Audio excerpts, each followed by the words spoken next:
Subscribe now. EU debates. What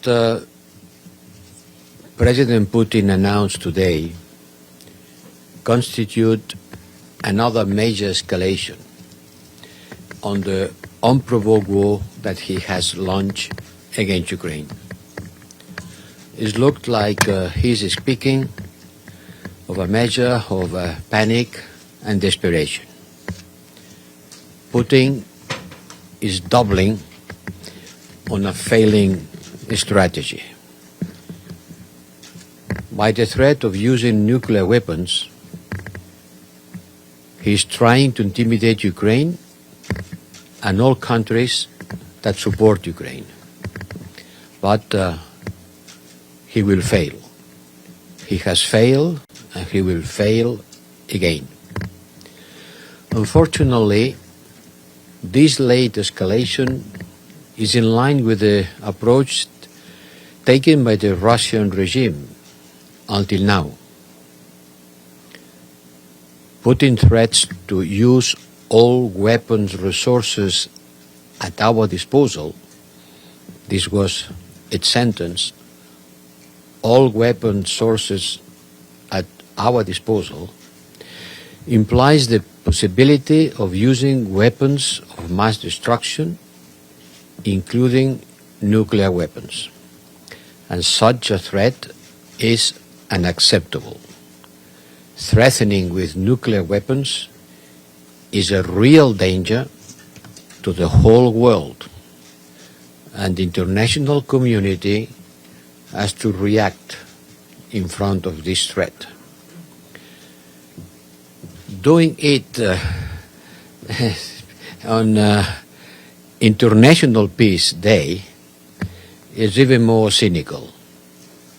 Maybe it's a coincidence, but it is particularly shocking to hear such threats during the United Nations General Assembly when the world community unites to work on peace and progress. Russia's Putin is demonstrating again that it completely disregards the international norms, rules and principles. Rules and principles and norms that we have all signed, Russia also, as members of the United Nations. And these rules and principles start with territorial integrity. The intention to annex territories occupied by force since February 2022 and to hold a sham referenda will not change their legal status. They are and they will remain internationally recognized as an integral part of Ukraine. And this is not going to change by holding a sham referenda.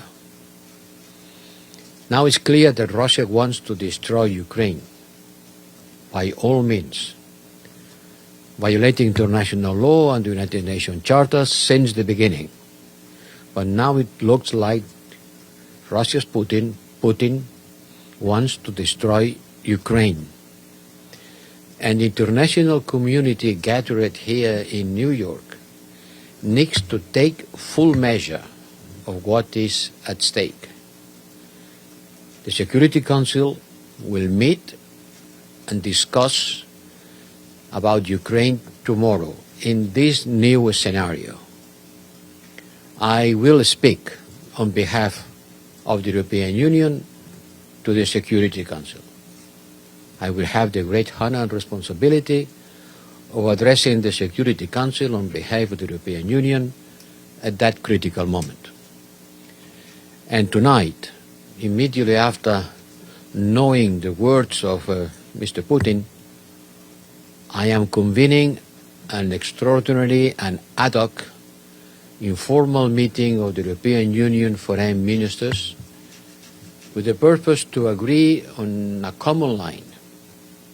And the common line, I'm sure, could be summarized saying that we will not be intimidated and we will continue our full support for Ukrainian sovereignty and democracy and continue working for this war to stop as soon as possible, before going into bigger challenges, before facing bigger threats, and before the international community have to react to such threats.